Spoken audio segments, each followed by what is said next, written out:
Milica Kapić, University of Zagreb. I'm instructor.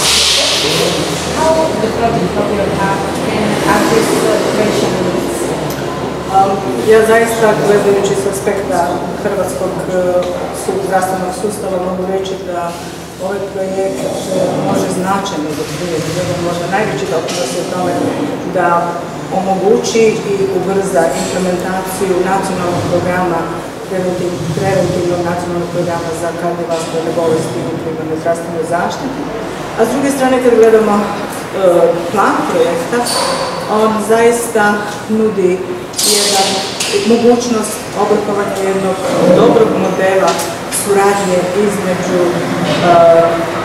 zdravstvenih profesionalaca, zdravstvene administracije, lokalne zajednice u borbi protiv globalnog tereta bolesti kardiovaskularnog sustava, a taj model po ovom načinu rada može biti racionalan, efikasan i utemeljen na znanstvenim dokazima.